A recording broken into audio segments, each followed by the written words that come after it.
গিন্নি, আরে ও গিন্নি, তোমার বাসনগুলো মাজা হলো? আমাকে কিছু খেতে দাও। আমাকে আবার মাঠে যেতে হবে, তো ধানগুলো একটু ভালো করে যত্ন করতে হবে, আর কদিন পরেই তো ধান কাটা। এই তো গো, আমার হয়েই গেছে। তুমি আর কিছুক্ষণ অপেক্ষা করো, আমি বাসনগুলো ধুয়েই তোমাকে খেতে দিচ্ছি। ঠিক আছে গিন্নি, তাহলে তুমি তাড়াতাড়ি নাও।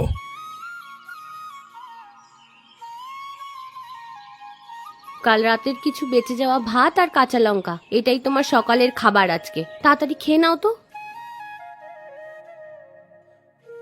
আমি গরিব হওয়ায় তোমাকে আমি সুখে রাখতে পারিনি, তোমাকে আমি কিছুই কিনে দিতে পারিনি, তাই এবারে ভাবছি ধান বিক্রি করে যা আয় হবে তা দিয়ে তোমাকে একটা সোনার হার গড়িয়ে দেব।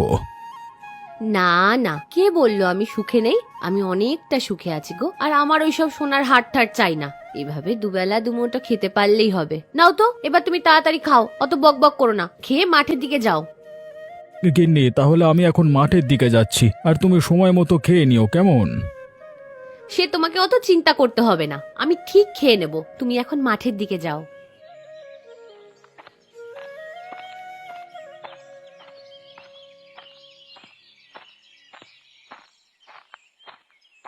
আমাকে গিন্নি যাই বলুক যে আমার কিছু চাই না, কিন্তু আমি তো জানি যে আমার বউটা কত কষ্ট করছে। এবারে ধান কাটা হোক, বউয়ের জন্য কিছু একটা কিনে নিয়েই যাব।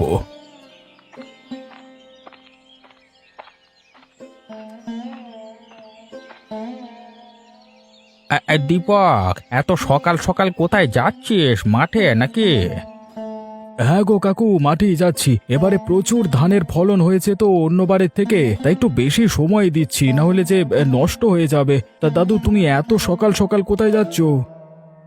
এই তোরে দীপক, অনেক দিন তো শরীর চর্চা করা হয়নি, তাই একটু হাঁটতে বেরুলাম। আর তোর সাথে দেখা হয়ে গেল। তা সমস্ত কিছু ঠিকঠাক আছে তো দীপক? হ্যাঁ, হ্যাঁ, ওই কোনো রকমে চলে যাচ্ছে। আর তোমরা সব ঠিক আছো তো? আমরাও ঠিক আছি রে দীপক। ঠিক আছে, আমি এখন আসছি, মাঠের দিকে যেতে হবে, নইলে দেরি হয়ে যাবে আমার বাড়িতে ফিরতে। হ্যাঁ দীপক, তুই যা, আমিও বাড়ির দিকে যাই।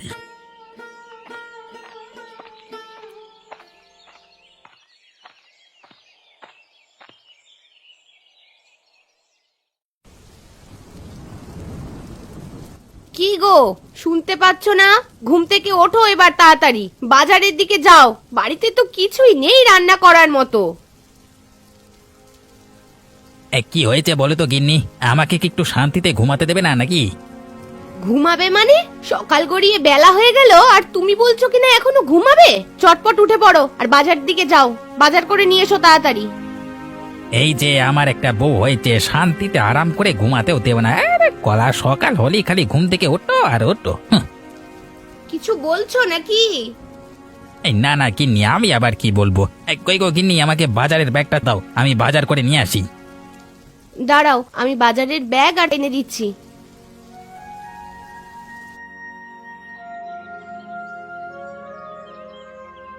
এই নাও বাজারের ব্যাগ। ঠিক আছে, আমি এখন আসছি।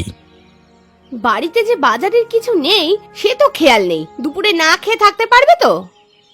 আচ্ছা, আমি যাচ্ছি বললাম তো, আবার কেন এত কথা বলছো? বেশি কথা আমি শুনতে চাই না। তোমায় এনে দিলেই তো হলো নাকি? হ্যাঁ, আমাকে শুধু এনে দিলেই হলো গো। সে তুমি রাগ করো আর যাই করো, তোমার মতো করে ঘুমোলে আমার হবে না। সময়ের কাজগুলো তো সময় মতো করতে হবে। আচ্ছা আচ্ছা, ঠিক আছে।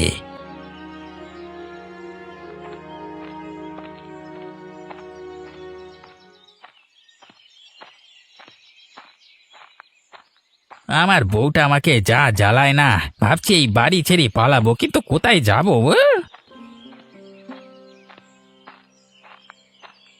আরে কি গো শুভেন্দু, কেমন আছো? আর তোমাকে এত চিন্তিত দেখাচ্ছে কেন? বাড়িতে কিছু হয়েছে নাকি?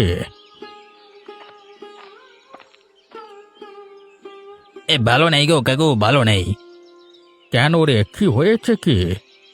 কি আর বলবো কাকু, ঘরে শুয়ে আছি, বউ খালি বলছে এটা করো ওটা করো। সেই ভাবছি কদিনের জন্য করতে এরা ঘুরে আসবো, পাচ্ছি না তো। তা ঘুরে আসবে যখন বলছো, তাহলে মিতাদের বাড়ি থেকে কদিন ঘুরে এসো না বউকে নিয়ে। তুমি তো মিতার জেঠু হও, গেলে মিঠাও খুশি হবে দেখবে। হ্যাঁ মিতার জেঠু ওই বটে, তবে আমি বউকে নিয়ে ওদের বাড়িতে যাব না, গেলি আমি একাই যাব। দেখ, এবার তুই যেটা ভালো বুঝবি সেটা করবি, আমার বলার কর্তব্য, তাই আমি বললাম। ঠিক আছে কাকু, তোমার সাথে পরে কথা হবে। এখন আমি বাজারে যাই, বাড়িতে কিছু নেই, আমি বাজার করে নিয়ে গেলে তবে রান্না হবে। ঠিক আছে ঠিক আছে, তুই যা। আর আমি মিতাকে বলে দেব যে তোমার জেঠুর সাথে দেখা হয়েছিল, উনি তোমাদের বাড়িতে একদিন আসবে বলেছে। ঠিক আছে কাকু, তুমি বলে দিও।